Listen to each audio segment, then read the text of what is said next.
इस वीडियो में मैं आपको बताऊंगा कि स्लोप डेवलपमेंट क्या होता है। ठीक है, तो इसका जो सबसे पहला जो डेफिनेशन है कि ये स्लोप क्या होता है, इसको जान लेते हैं। तो इसका स्लोप का जो डेफिनेशन है वो ये है: angular inclination of terrain between hill slopes and valley bottom. मतलब जो आपका ये हिल हो गया ना, और इसका जो वैली का जो बॉटम है, इसके बीच में जो ये एंगुलर स्लोप बना है याला, ये इसको हम कहेंगे स्लोप। ठीक है, तो ये जो इंक्लाइन हुआ है ना, एंगुलर इंक्लिनेशन हुआ है, ये कहलाता है आपका स्लोप। ठीक है। अब इसमें याद रखिएगा कि ये जो स्लोप है, इसके वजह से कई सारे जो लैंडस्केप है उनको आइडेंटिटीज मिलता है। जैसे एग्जांपल के लिए, अगर यही स्लोप अगर बहुत ही ज्यादा मतलब हाई एंगल पे हो, बहुत ही तीखा ढलान हो, तो वो क्या कहलाता है? पहाड़ कहलाता है। ठीक है, माउंटेन कहलाता है। ठीक है, जैसे मान लीजिए ये, अगर यही चीज अगर थोड़ा सा कम एंगल का हो, तो वही क्या कहलाएगा? आपका हिल कहलाएगा। ठीक है, तो इस तरीके से इस स्लोप के वजह से जो लैंडस्केप है उनको आइडेंटिटी मिलता है। ठीक। अब उसके बाद इसमें ये जो क्या बोलते हैं, आपका जो स्लोप है, इसके होने का कारण क्या है? क्या क्या क्या फैक्टर है जिनके वजह से ये स्लोप जो है वो डेवलप होते हैं?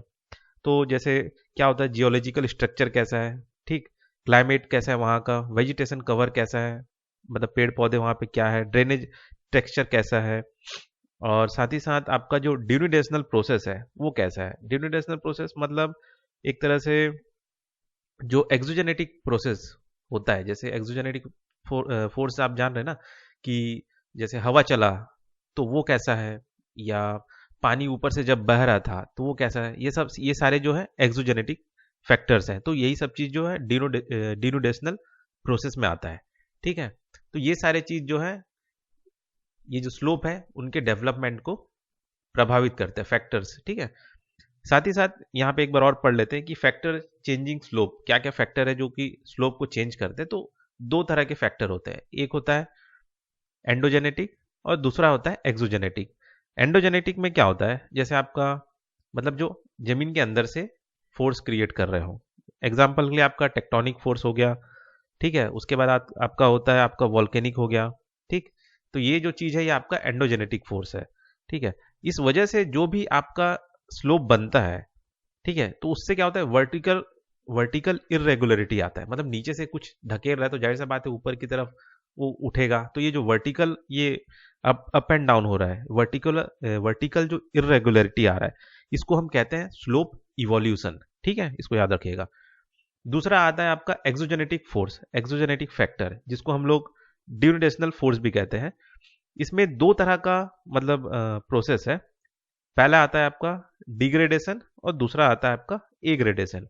डिग्रेडेशन में क्या होता है कि ये क्या होता है, इरोजनल एक्टिविटी जो हो रहा है, वेदरिंग हो रहा है, मास वास्टिंग या रेन रेन वाश हो जा रहा है, ये सारे के सारे आ जाते हैं ड्यूरेशनल प्रोसेस में। एग्रेडेशन में क्या होता है, एक तरह से डिपोजिशन होता है, मतलब कहीं से कुछ, जैसे हवा चल के आया, वो मिट्टी लाके इकट्ठा कर दिया, ये जो या फिर जो पानी है वो लाके वहां पे इकट्ठा कर दिया, तो इस वजह से जो स्लोप बनता है वो एग्रेडेशन प्रोसेस में आता है। ठीक है, तो ये हो गया।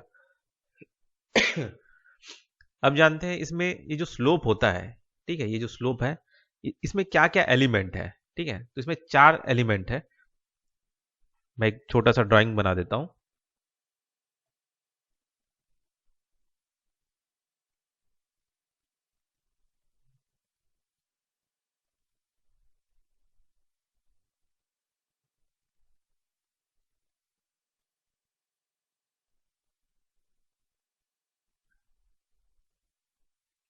ठीक है, तो ये 1 2 3 4। ठीक है, तो इसमें जो स्लोप के जो एलिमेंट है वो कितने हैं? चार है। एक है आपका कॉन्वेक्स स्लोप। ठीक है, ये इस तरह का जो स्लोप बना हुआ है ना, इसको हम कॉन्वेक्स स्लोप कहते हैं।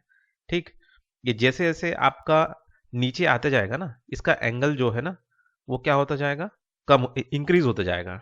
ठीक है, जैसे एग्जांपल के लिए, ये जैसे यहाँ पे है ना, तो अभी इसका एंगल इतना है। यहाँ पे आप जाएंगे तो इसका एंगल थोड़ा इतना हो गया। यहाँ पे जैसे ही आएंगे इसका एंगल बढ़ गया। ठीक है, तो ये जो कॉन्वेक्स स्लोप है, जैसे जैसे आप नीचे आते जाएंगे इसका जो एंगल है वो बढ़ता जाएगा। अब आता है आपका फ्री फेस। ये एक तरह से वर्टिकल एज एज है, सीधा खड़ा चट्टान, ठीक है, और कुछ नहीं। फिर आता है आपका रेक्टिलिनियर। ये आपका एक तरह से कांस्टेंट एंगल रहता है, इसका एंगल चेंज नहीं होता, ये सेम रहता है, ठीक। यहाँ पे कहीं ना कहीं ये जो ऊपर का जो डेब्रिस है टूट के यहाँ पे गिरा रहता है, ठीक है, गिरा नहीं रहता, यहाँ से नीचे होके इधर पे गिरता है, ठीक है। ये एक तरह से कांस्टेंट स्लोप एंगल है, इसका नाम है रेक्टिलिनियर। उसके बाद आता है आपका ये कॉनकेव स्लोप। यहाँ पे पूरा डेब्रिस इकट्ठा होता है, इसका जो एंगल है वो स्लोप के साथ में डिक्रीज होता जाता है, ठीक। जैसे ये एंगल है, अभी इतना है, ठीक है, ये और ऐसा कम हो जाएगा, ये फिर और ऐसा कम हो जाएगा, ठीक है। तो जैसे जैसे नीचे नीचे आते जाएंगे इसका जो एंगल है वो कम होता जाएगा। तो ये हो गया आपका स्लोप डेवलपमेंट, उसके फैक्टर्स, और चार जो ये एलिमेंट है, ठीक है, ये क्या क्या एलिमेंट होते हैं।